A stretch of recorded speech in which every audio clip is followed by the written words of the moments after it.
9 true disturbing airport horror stories from Reddit. Hey everyone, welcome back. If you're new here, I'm glad you found the channel, but fair warning, you might want to leave the lights on for this one. Tonight we're diving into 9 stories pulled straight from Reddit. 9 accounts from real people who experienced something deeply wrong while passing through one of the most public, crowded, supposedly safe places in the world, the airport. Thousands of people move through airports every single day. Security checkpoints, cameras everywhere, staff in every corner. You'd think nothing bad could happen to you in a place like that. But these stories prove otherwise. Because sometimes the most dangerous thing isn't the dark alley or the empty parking lot. Sometimes it's the person sitting 3 seats down from you at gate 22. Just watching. Let's get into it. Story 1. The Man Who Watched Me Sleep. I travel a lot for work. I'm a field consultant, so I spend a solid chunk of my year in airports, on planes, eating overpriced terminal sandwiches and napping in uncomfortable chairs. After a while, you get used to the rhythm of it. The noise, the announcements, the shuffling crowds, it all becomes background noise. You learn to tune it out and sleep anywhere. That comfort almost got me killed. Or at least that's what I believe now. It happened at Dallas-Fort Worth, Terminal D, on a Tuesday in late October. I had a 4-hour layover after a flight from Atlanta, and my connecting flight to Portland didn't board until close to midnight. The terminal was quieter than usual. The shops had mostly rolled their gates down. There were maybe 30, 40 people scattered across the rows of seats near my gate. Business people, a few families, some college-age kids with backpacks. I picked a seat in the middle section, plugged in my phone, put my earbuds in, and fell asleep with my jacket pulled over me like a blanket. I don't know how long I was out, but when I woke up, something felt immediately wrong. Not wrong like I missed my flight, wrong like that cold, prickling feeling you get when you realize someone is standing over you, like your body knows before your brain does. I opened my eyes slowly, trying to get my bearings. The terminal had thinned out. The lights had dimmed to that quiet overnight setting. My phone said it was 11:14 p.m. I still had 40 minutes. And there was a man sitting directly across from me. Not 2 seats down, not in the row behind me, directly across, maybe 4 feet away. He was sitting with his hands folded in his lap. No phone, no book, no luggage that I could see. He was wearing a gray zip-up hoodie with the hood down, and he had this expression on his face that I can only describe as patient, like someone waiting for a very specific moment. And he was staring at me. Not glancing, not zoning out in my general direction, staring, eyes fully fixed on my face with this flat, unblinking focus. I sat up straighter and looked around. There were still a handful of people nearby. A woman about 20 feet away, scrolling her phone, 2 men talking quietly near the window, normal things. But this guy didn't move, didn't blink, didn't look away. I pulled out one earbud and said, "Can I help you?" He didn't answer. He just tilted his head slightly to the right, like a dog hearing a sound it couldn't identify. That head tilt sent ice straight down my spine. There was something deeply mechanical about the way he did it, like the movement was calculated. I said it again, louder. "Hey, can I help you with something?" He blinked finally and said, very quietly, "You dropped something while you were asleep." I looked down at the floor. Nothing was there. "I don't see anything," I said. He nodded slowly. "It fell further than you think." I had no idea what that meant. I still don't. I looked at him for another second, and then I just got up, grabbed my bag and my jacket, and moved down the terminal to sit with the woman who was scrolling her phone. I didn't want to be alone near that guy. Here's where it gets worse. About 15 minutes later, I noticed him again. He had moved. He was now sitting in the row behind where I'd relocated to, 1 seat to the left. Same posture, hands folded, watching. I stood up immediately and walked to the nearest gate agent desk. There was a woman there doing paperwork, and I told her there was a man who had been following me and staring at me. She looked up, glanced around, and told me she'd keep an eye out and that I could wait near the desk if I wanted. I waited there until boarding. When I got in the jetway, I looked back once. He was standing at the edge of the gate area, not in line, just standing there, watching the boarding line. and just before I turned the corner into the plane, I saw him raise one hand in a slow, deliberate wave. Not a friendly wave, the kind of wave you give someone when you want them to know you're still there. I've thought about that moment hundreds of times since. What was he doing? What did he want? Was it something opportunistic, waiting for me to fall asleep so he could take my bag? Was he disturbed? Was he dangerous? I genuinely do not know. But I know this, whatever he was waiting for, whatever it was that he thought was going to fall further than I could find, I'm really glad I woke up when I did. Story 2. She followed me past security. I want to preface this by saying I am not a paranoid person. I don't see danger in every shadow. I've lived in big cities my whole life. I know how to read a room and I know how to handle myself. I say all of this because what I'm about to describe sounds, on the surface, like something that could be explained away. But I was there, and I know what I felt. Last spring, I was flying home to Chicago from my cousin's wedding in Savannah, Georgia. It was a Sunday afternoon, and the Savannah airport was moderately busy. Not packed, but enough people that the lines were real and the terminal had a proper hum of activity. I was in the security line when I first noticed her. She was standing about 6 people behind me, mid-40s maybe, dark hair cut just below her ears. She was wearing a beige trench coat and carrying a large canvas tote bag, no rolling luggage. What caught my attention first was that she was staring at me. Not intensely, it wasn't aggressive, it was almost curious, like she recognized me but wasn't sure from where.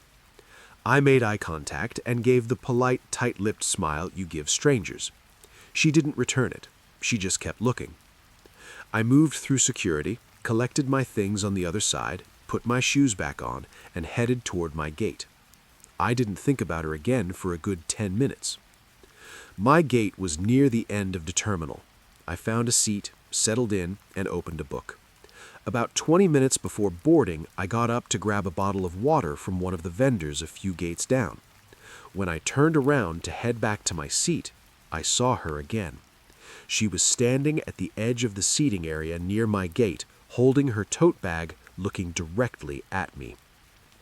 Now, I told myself, this is a coincidence. It's an airport. People converge on gates. Maybe she's on my flight. Totally normal. I went back to my seat. She sat down 3 rows away. I watched her, casually over the top of my book. She didn't get out a phone. She didn't eat anything. She just sat there, upright, hands on the tote bag in her lap, occasionally scanning the gate area. Every time her eyes swept toward me, I looked back at my book.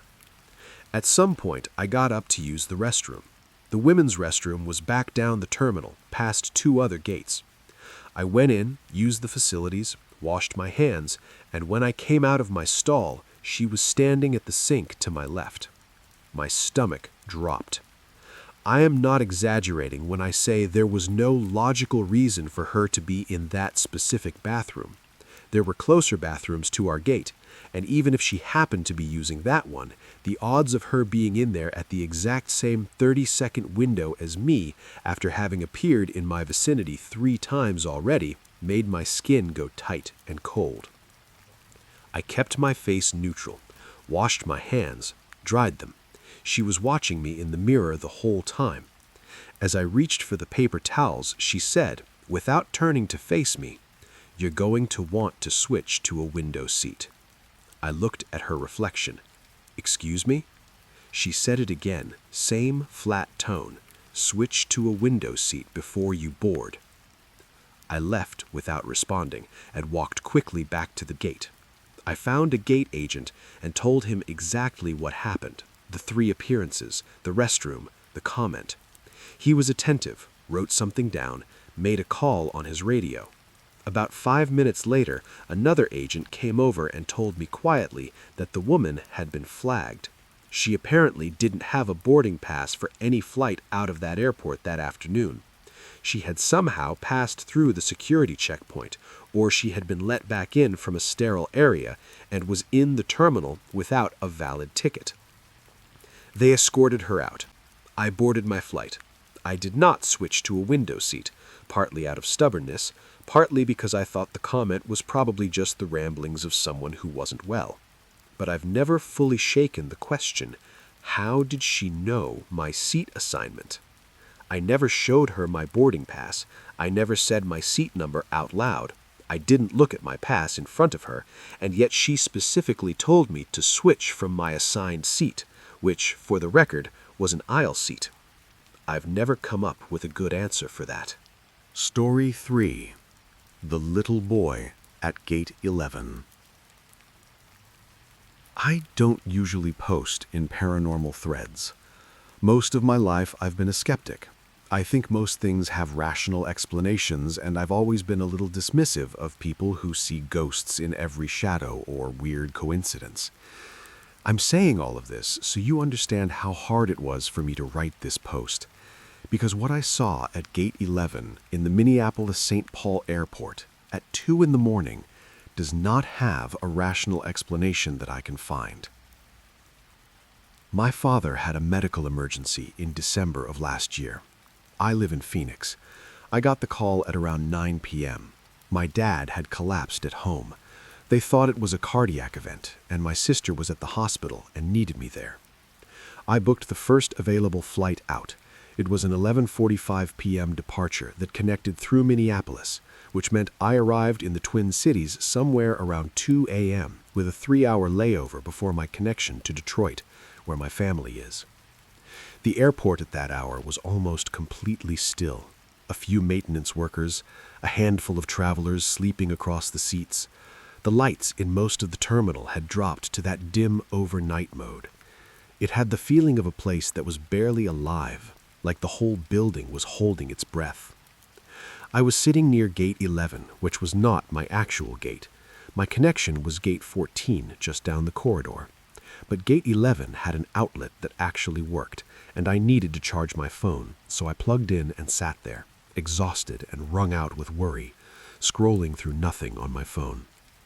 That's when I noticed the little boy. He was standing across the corridor, maybe 30 feet away, near the windows that looked out onto the dark tarmac. He looked maybe 6 or 7 years old, small, slight, with light brown hair. He was wearing a blue and white striped shirt and dark pants. He was just standing there, facing the window, looking out on the plains. My first thought was concern. A child that young, alone, at 2 a.m. in an airport? I looked around to see if there was a parent nearby who had maybe stepped away for a second. There was nobody, just the boy and the dark corridor. I stood up and walked toward him slowly, not wanting to startle him. "Hey, buddy," I said. "Are you okay? Where are your parents?" He didn't respond. He kept looking out the window. I came a little closer. "Hey, it's okay. Are you lost?" He turned around, and I stopped walking.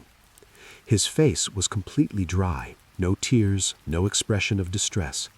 He looked at me with these very dark, very calm eyes and said in a perfectly clear voice, "My dad went to the bathroom and didn't come back." I felt a wave of something. Not fear exactly, not yet. More like unease. Something about his tone was wrong, too flat, too certain, like he was reciting a line rather than telling me something that was actually happening to him. I crouched down so I was at his eye level and said, "Okay, that's okay. When did he go? Just a little while ago?" The boy looked at me. He tilted his head and said, "A long time ago." "How long?" I asked. He didn't answer that. He just said very quietly, "He's not going to come back." Something shifted in my chest. I stood up and looked around again, down the corridor both ways, over at the nearby gates. Still nobody. I pulled out my phone to call airport security. When I looked back down, the boy was gone. I turned in a complete circle. The corridor was empty in both directions. There were no doors nearby that I hadn't noticed. The nearest restroom was a good 100 feet down the hall in the direction I was facing, and I had not heard footsteps, had not seen movement, had not blinked for more than a fraction of a second. He was simply not there. I stood in that spot for probably a full minute, completely still, trying to make sense of what I was looking at, or rather, what I wasn't looking at anymore. I found a night staff member and described the boy. She looked at me carefully and then said in a tone that was a little too careful, "We haven't had any reports of a missing child tonight." Then she asked me something that I still think about. She said, "What gate were you sitting at?" I said, "Gate 11. She looked at me for a long moment. Then she said, "You might want to move to a different gate." She didn't explain why. She just turned and walked away. I moved.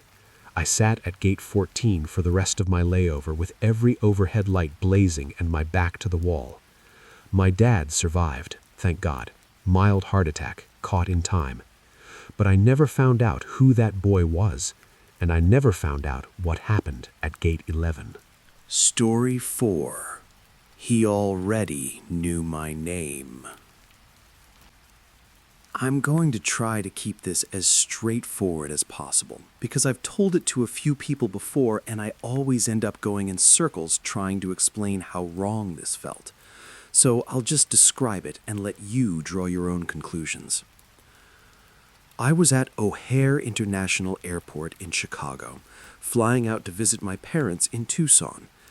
It was a Thursday evening in August, hot, crowded, the kind of summer travel day where everyone is cranky and running late. My flight was delayed by about 90 minutes, so I was stuck at gate K14 with about 100 other irritated travelers.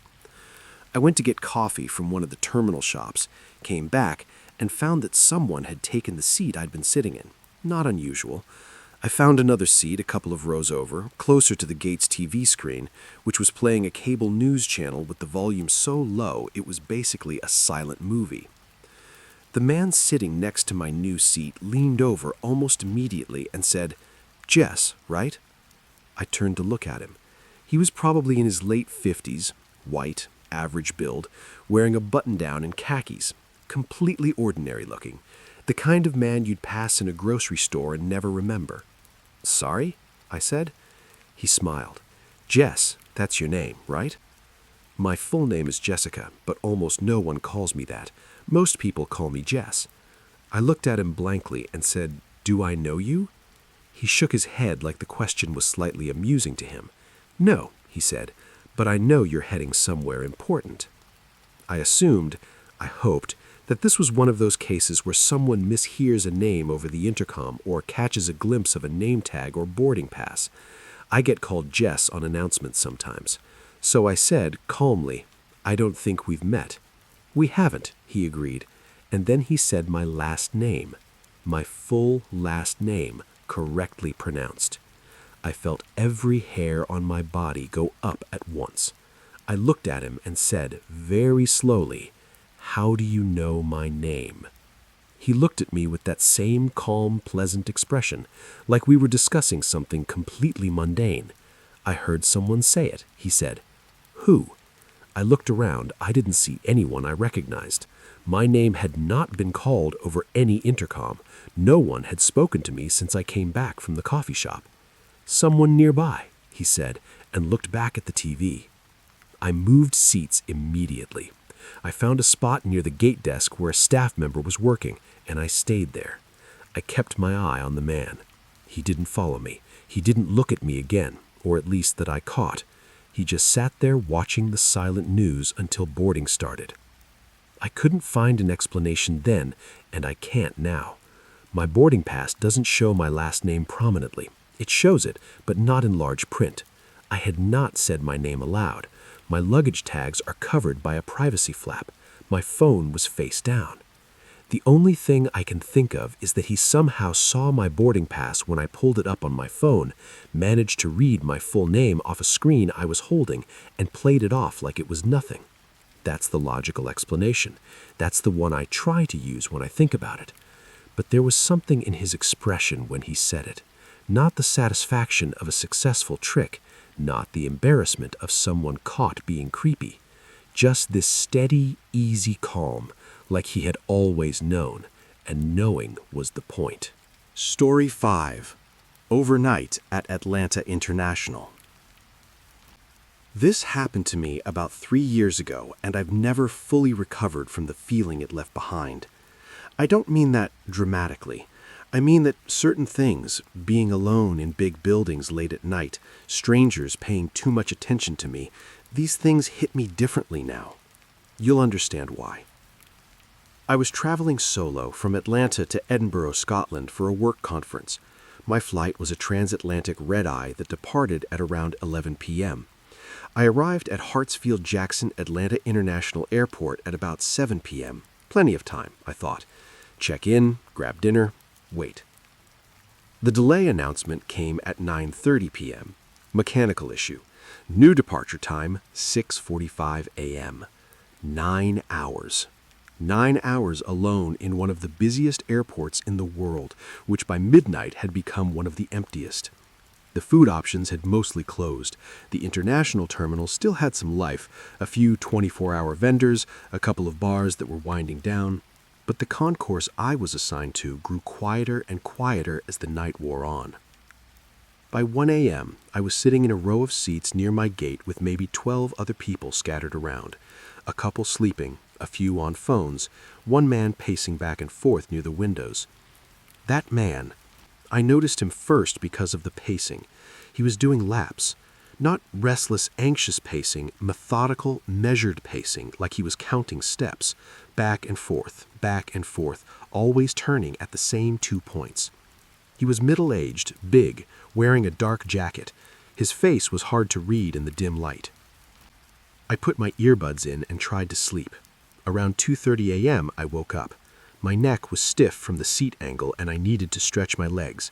I got up and walked down to the only restaurant that still had its lights on, a bar-style place that had stopped serving food but was willing to sell me a sparkling water. I was at the bar for maybe 15 minutes. When I came back to my gate area, the man who had been pacing was now sitting in the seat directly next to where I'd been sitting. My bag was still there. My jacket was still there. He was sitting with his elbows on his knees looking at the floor, and he didn't look up when I came back. I stopped a few feet away. Something in me did not want to approach. After a moment, he said, still looking at the floor, "Long night." "Yeah," I said, carefully. "Where you headed?" he asked. I didn't answer that. I said, "Is that my jacket you're sitting next to?" He finally looked up. His eyes were bloodshot, deep-set, and he had this expression that I keep coming back to, a look of barely concealed intensity, like something was going on behind his face that his face wasn't quite able to hide. "He didn't touch it," he said. "I know," I said. "I just need to grab it." He leaned slightly forward, not enough to block me, just enough to make me notice. "You shouldn't walk around alone at night," he said, "in an airport like this. They have whole sections that are basically empty. No cameras. You'd be surprised." I looked at him for one more second, picked up my bag and my jacket together in one motion, and walked directly to the one staffed gate desk that was still active on the concourse. I told the agent that a man had approached me and made me feel unsafe. She radioed someone and came around the desk to walk with me. When we got back to the gate area, the man was gone. They checked the area. He was gone from the concourse entirely. He had not boarded any plane. There were no departures between 2 a.m. and 6 a.m. on that concourse. The gate agent who checked with me later said, and this is the part I replay the most, she said they couldn't figure out where he went. There were no exits from that concourse section other than back through the main hub, and he wasn't caught on any of those cameras leaving. He was just there, and then he wasn't. I flew to Edinburgh. I gave my conference presentation. I flew home, and I never checked a flight in through Atlanta again. Story 6. The restroom on Concourse B. I'm a grown man. I'm telling you this up front because I think some people are going to read this and think I'm exaggerating, or that I misread the situation, or that I should have handled it differently. Maybe. But I'm a grown man, and what happened in that airport bathroom scared me in a way I hadn't felt since I was a kid. The kind of fear that starts in your gut and just sits there, heavy and cold long after the moment has passed. I was flying out of Phoenix Sky Harbor Airport on a business trip last fall. I travel pretty regularly for work, quarterly trips, sometimes more. I'm not a nervous traveler. I don't get anxious in crowds or uncomfortable in unfamiliar cities. I've been through dozens of airports, and I've always found them to be pretty unremarkable places. Loud, busy, a little stable, but safe. That feeling of safety is something I've taken completely for granted until that day. I'd been at the airport maybe 40 minutes. I'd checked in online the night before, so it was just a matter of clearing security and finding my gate. Security at Phoenix that morning was moving fast, maybe 15 minutes total, start to finish. I collected my bag on the other side, put my shoes back on, looped my belt back through, and started walking toward Concourse B. I had about an hour and 10 minutes before my flight started boarding. Plenty of time. I was unhurried. I grabbed a coffee from one of the vendors near the concourse entrance, found my gate, gate B12, confirmed my departure time on the board above it, and sat down to answer a few emails on my phone. Routine. Ordinary. Nothing at all to suggest what was coming. After about 20 minutes, I decided to hit the restroom before the flight. The one on Concourse B was a large, well-lit facility, multiple stalls, clean, the kind you find in a major airport that gets heavy traffic all day. I pushed through the door, noted that there were 2 or 3 other people at the sinks and one other stall occupied at the far end, a completely normal scene. I went into one of the middle stalls, locked the door, and settled in. I could hear the ambient sounds of the terminal muffled through the walls, announcement over the PA system, the distant rhythm of rolling luggage, voices, normal airport sounds. My brain was still half on my emails, mentally drafting a reply to my manager about the afternoon meeting I was flying out to attend. A few minutes passed. Then I heard the stall door to my immediate right open and close. Someone had come in and taken the stall next to mine. I registered it the way you register anything in a public restroom. Barely at all, just background noise. What happened next is the part that changed everything. Almost immediately after that stall door closed, maybe 30 seconds, not even, I heard a faint sound, a soft, deliberate rustle.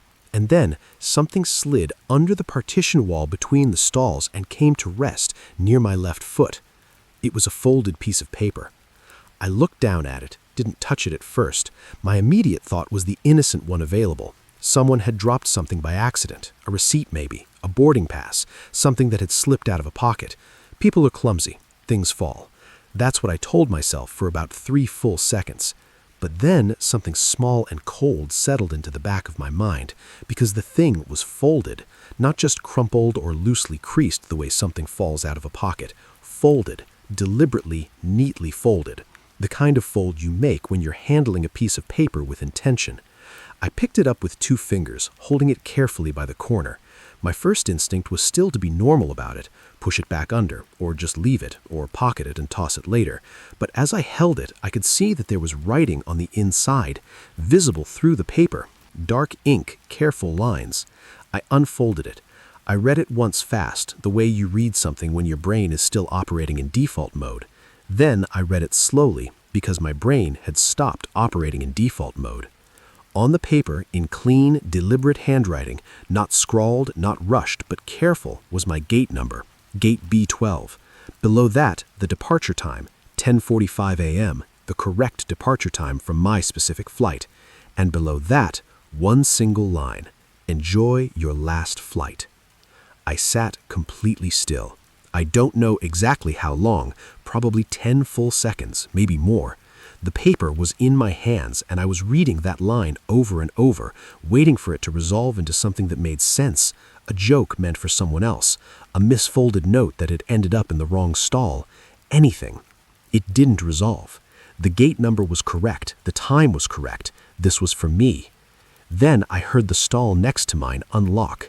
The door opened, footsteps, unhurried, calm footsteps crossed the tile floor, the outer restroom door swung open and whooshed shut. I was out of that restroom maybe 5 seconds after that. 5 seconds. I moved fast, faster than I had moved in a long time. I pushed my stall door open and stood in the middle of the restroom. It was completely empty. I checked every stall, every single one, pushing each door open, making sure. All unlocked, all empty. The sinks were unoccupied. The paper towel dispenser was still swinging from whoever used it last, but there was no one in the room. The man who had been in the stall next to me, Whoever had sat down unfolded a piece of paper with my flight information written on it and slid it deliberately under the wall, had gotten out of that restroom in the time it took me to unlock my door and step out. That's not a lot of time. That, in fact, is barely enough time to cross the room and clear the door, assuming you were already moving when the stall opened, which meant he was ready to move the moment he slid that paper. He knew I'd come out fast, or he didn't care. Either way, he wanted to be gone before I saw him. I stood there holding that paper and had a full-on argument with myself, the kind where both sides are your own voice and neither one is winning. One side said, "It's a prank, a sick joke. Someone slipped a random threatening note under a stall for the thrill of it. The gate number could be a guess or visible on my boarding pass when I walked in, or something he overheard. There's a rational explanation." The other side said the note was pre-written. It was already folded when it came under that wall. He sat down next to me, waited, and slid that paper with a gate number and a departure time that he already knew before he ever sat down. This was not random. This was prepared. This was for me specifically. I walked out of that restroom and went directly to the nearest TSA officer I could find near the concourse entrance, an older guy, mid-50s, stocky. I handed him the note. I told him exactly what happened, the timing, the paper sliding under, the restroom being empty when I came out. I watched his expression shift from polite attention to something more alert as he read the line at the bottom. Story 7. The Gate That Opened for No One. Things. A door that was locked 1 second and opened the next. A conversation I swear I had that the other person has zero memory of. The kind of low-grade strangeness that's easy to dismiss individually, but starts to feel like a pattern when you line them all up.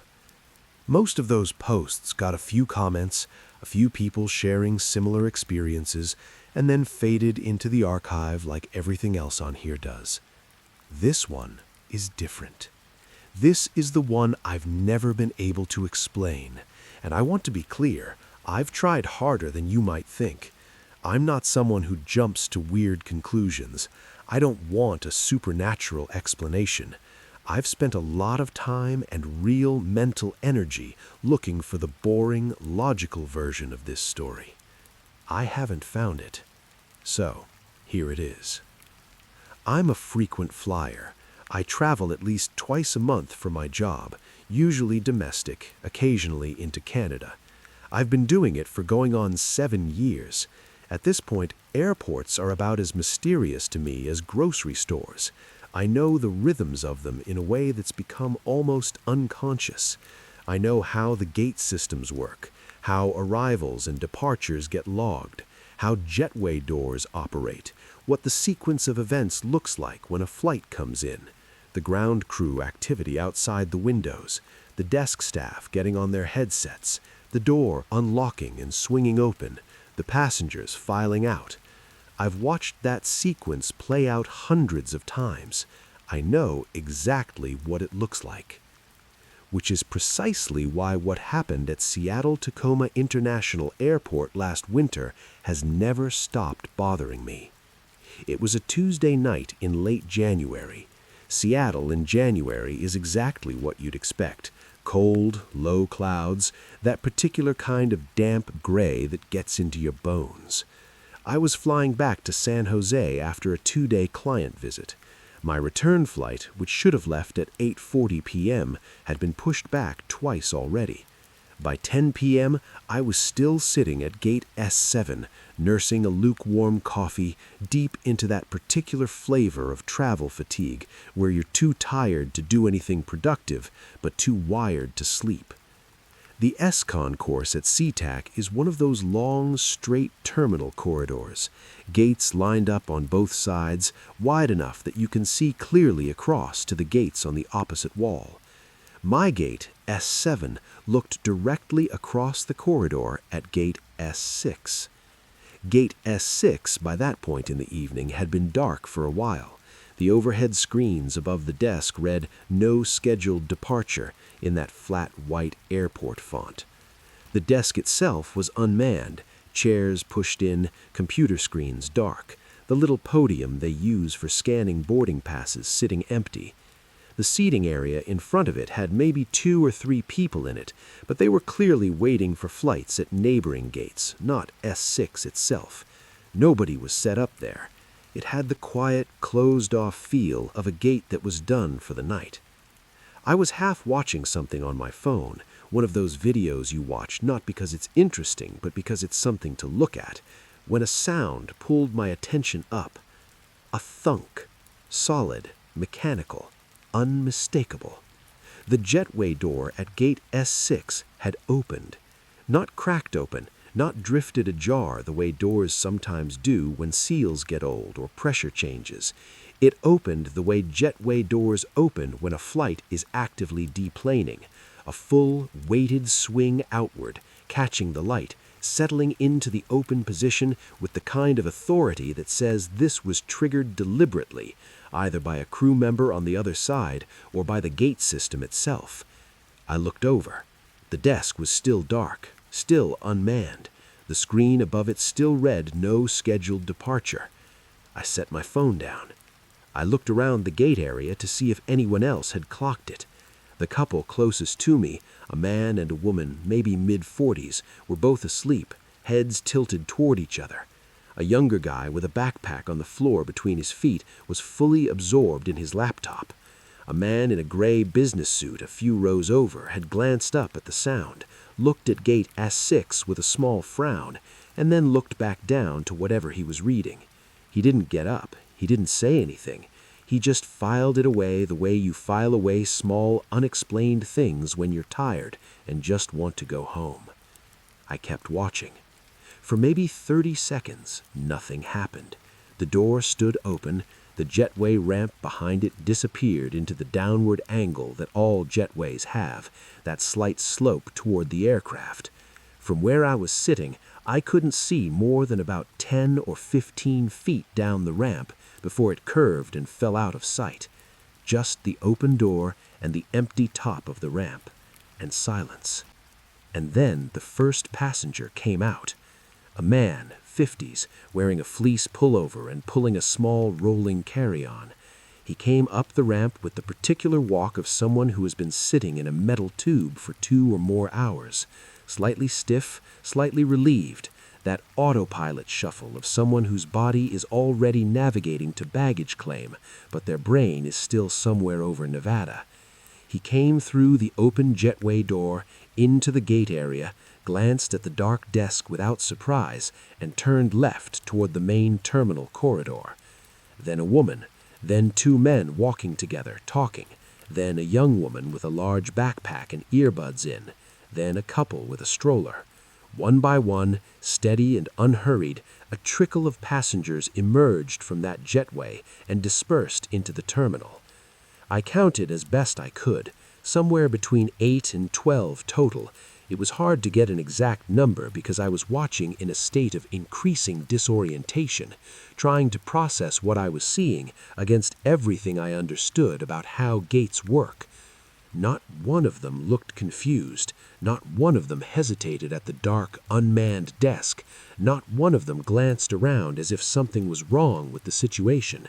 They all moved with the quiet, purposeful momentum of people who knew exactly where they were going, people who had arrived somewhere they expected to arrive. When the last one had cleared the ramp, I got up.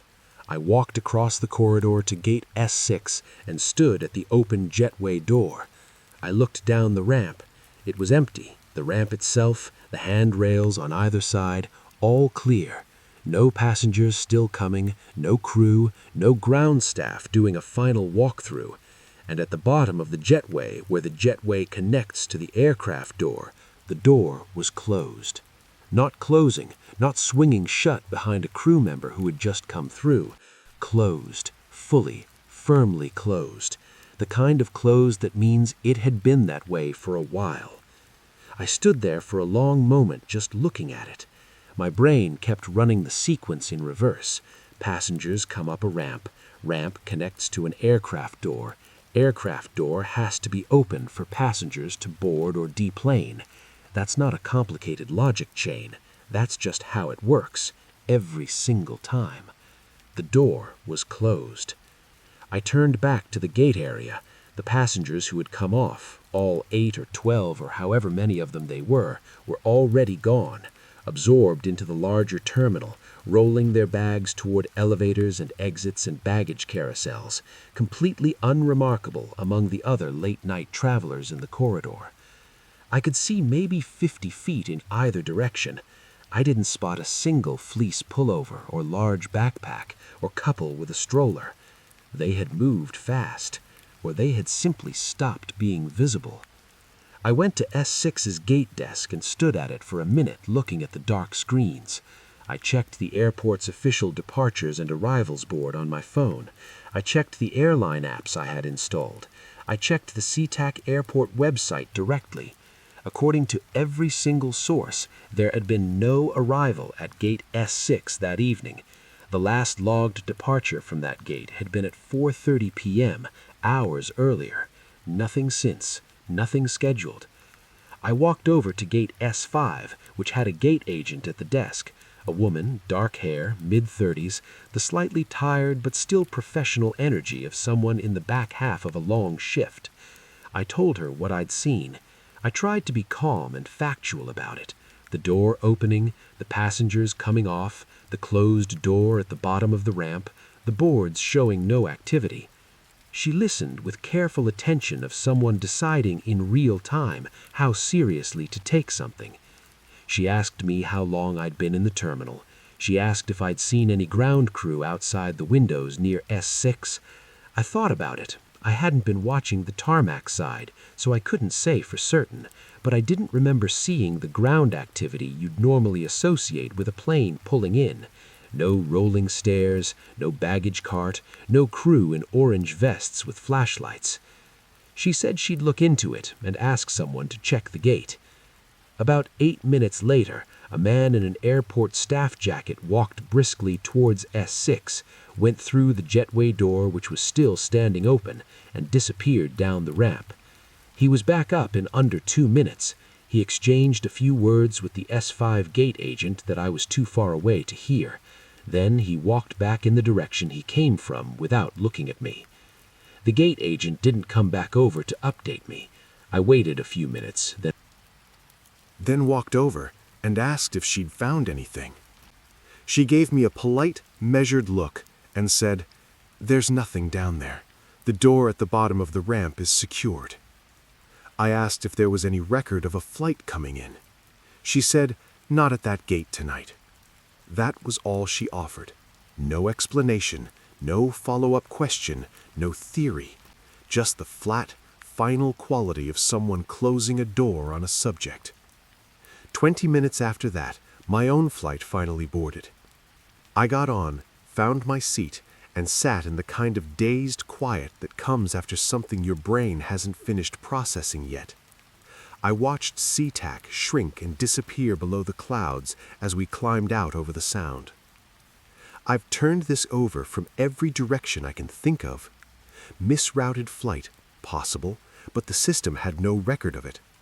Gate error, clerical mistake, possible, but the boards across every platform I checked were consistent. None of them showed S6 active.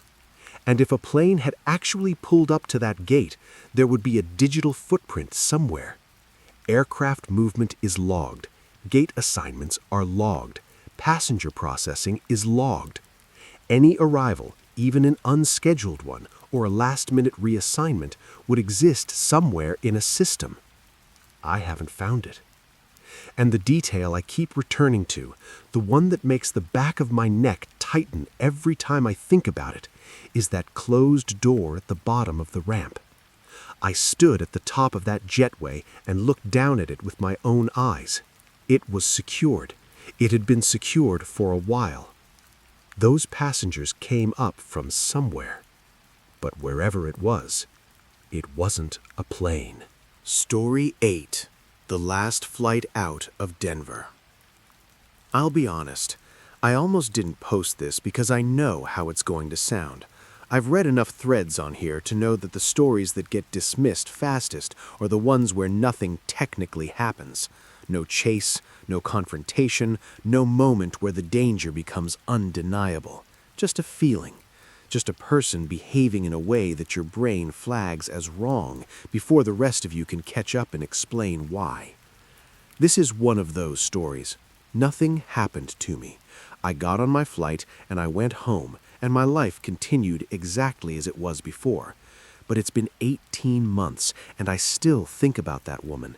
I still think about the way she sat in that corner. And I've read enough accounts on here, from enough people who trusted their gut and got out, or didn't trust it and wished they had, to believe that sometimes the absence of an incident is not evidence that there wasn't one waiting. So here it is. I was flying out of Denver International Airport on a Sunday night in March, about a year and a half ago now.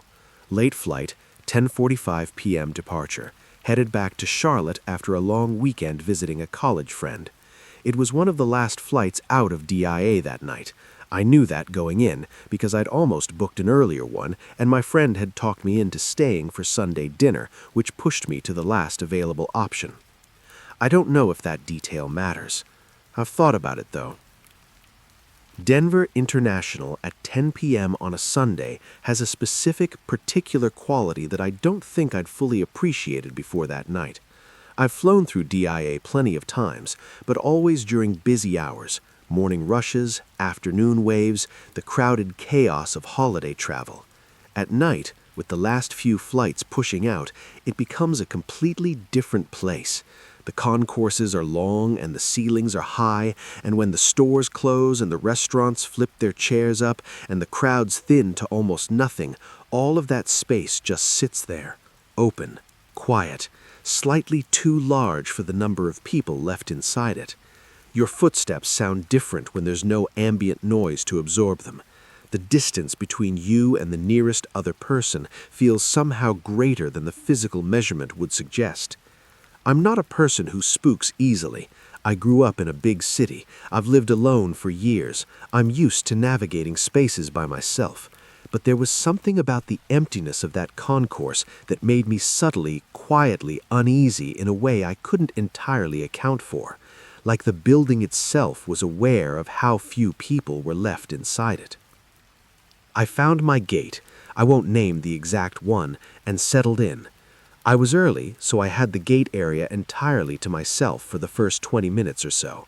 I answered a few texts, finished an article I'd been reading on my phone, got up once to throw away a coffee cup. Quiet, routine, unremarkable.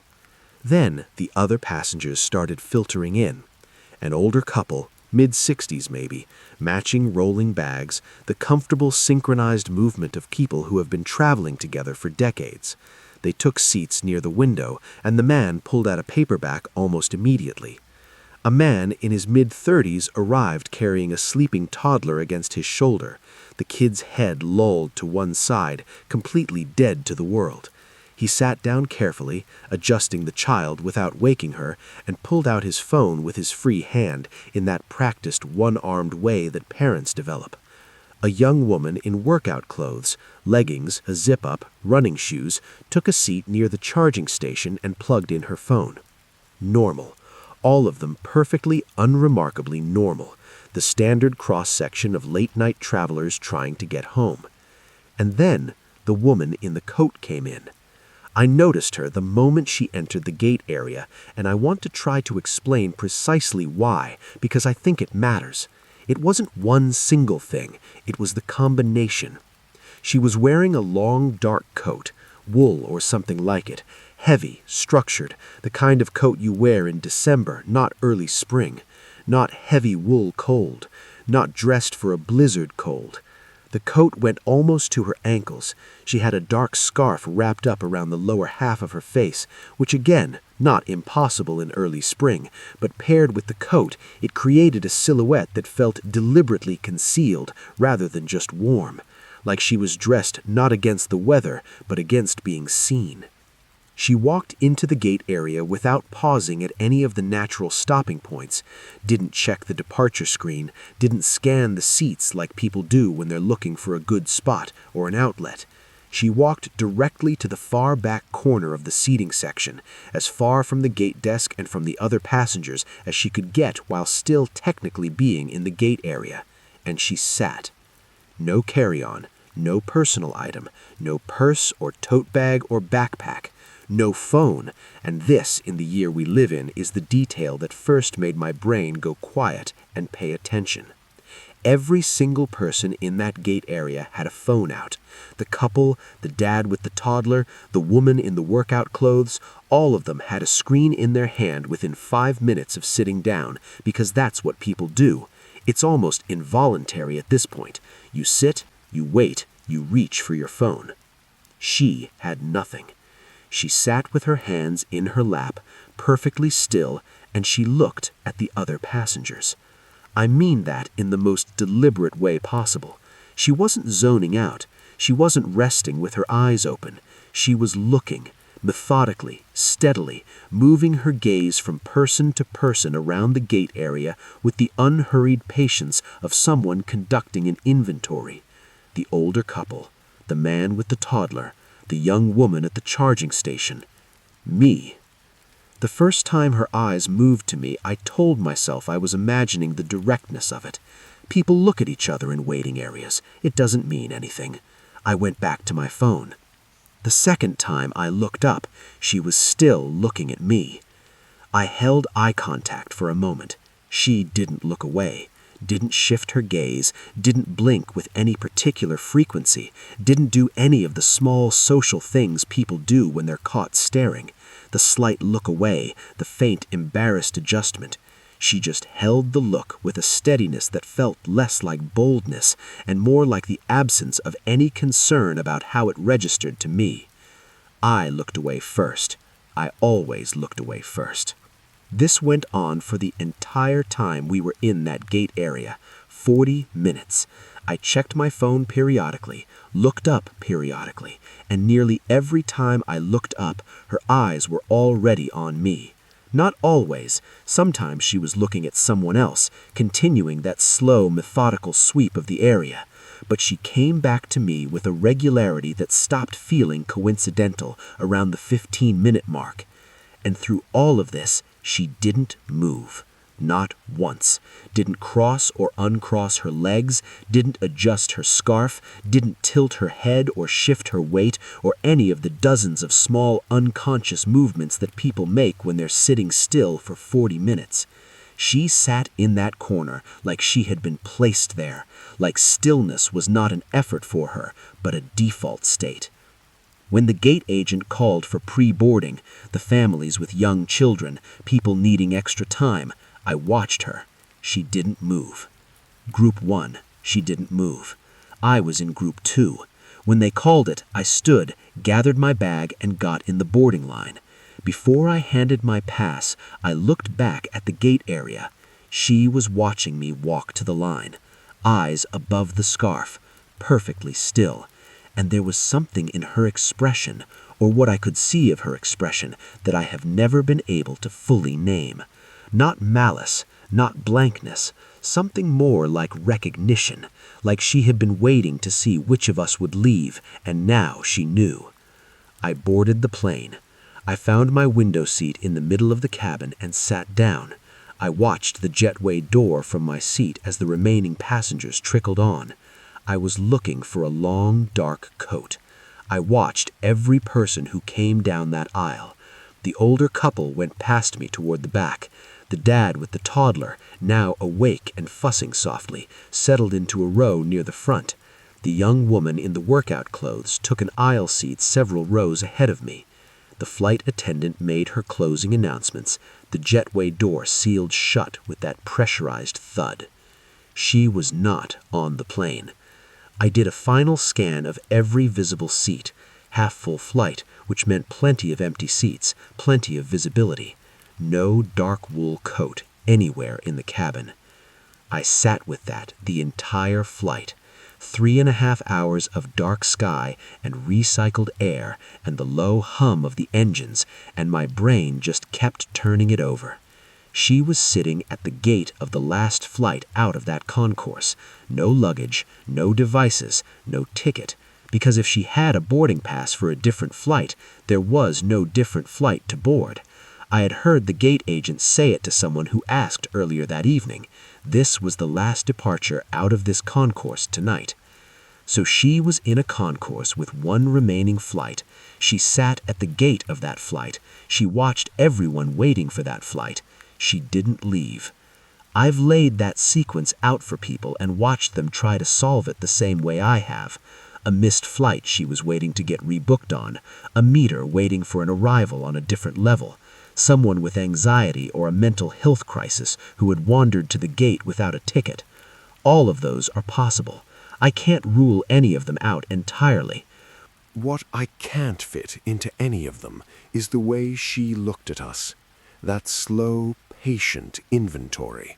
The way she moved from face to face without any of the social friction that normal human observation carries. The way she came back to me again and again, like she was confirming something, checking a detail, making sure of a fact she already suspected. I don't know what she was doing there. I genuinely don't. I only know that whatever she was there for, she didn't leave until she found it. And somewhere on that quiet, emptying concourse, in one of those faces she studied so carefully under the half-dimmed overnight lights, she found exactly what she came for. I just don't know if it was mine. Story 9. The Passenger in 22B. This is the one I've been least willing to tell people about, because the first time I told it out loud to my roommate about a week after it happened, she looked at me like I'd lost my mind. I get it. It's the kind of story that sounds like a dream or a post-flight delusion, but I wasn't asleep. I wasn't particularly tired. I know what I saw. I was on a flight from New York JFK to Los Angeles, one of those long domestic halls that you settle into with a neck pillow and too many downloaded episodes of something. It was an evening flight, scheduled to land around midnight LA time. The plane was a large one, 2 aisles, 3 seats on each side, fairly full. My seat was 22A, window seat, left side of the plane. Seat 22B, the middle seat next to me, was empty when I boarded. I hoped it would stay that way. 22C was occupied by a large man who fell asleep before we even pushed back from the gate. We took off. Drink service came and went. I got into my show. I had my overhead light on low, earbuds in, settled in for the long flight. About 2 hours in, I needed to get up to use the restroom. The man in 22C was deeply asleep, so I had to sort of climb over him carefully. I went back to the rear restroom, waited in the small line, and made my way back to my row. When I got back, there was someone sitting in 22B. A woman, older, maybe late 60s, early 70s, small, slight, with white hair pinned up and a blue cardigan. She was sitting very upright with her hands folded in her lap, looking straight forward at the seat back in front of her. I assumed I had the wrong row. I checked the seat number above, 22. I looked at my boarding pass, 22A. I looked at the woman. "I'm sorry, I think you're in the middle seat of my row. I was sitting at the window." She turned to look at me. Her face was calm and kind, a perfectly ordinary elderly woman's face, but her eyes caught the cabin light in a strange way, almost too reflective, like the light was passing through them rather than bouncing off them. "I know," she said pleasantly. "I'm just resting here for a little while." I was confused. "Is your seat somewhere else?" I said. "I can help you find." "I'm fine right here," she said, still pleasant, still calm.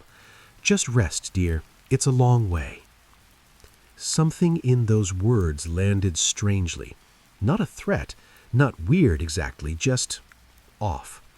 The way you feel when something almost makes sense but the edges don't quite match. I climbed back to my window seat, deciding I'd let it go and deal with it if the seat's actual occupant showed up. I put my earbuds back in and pulled up my show.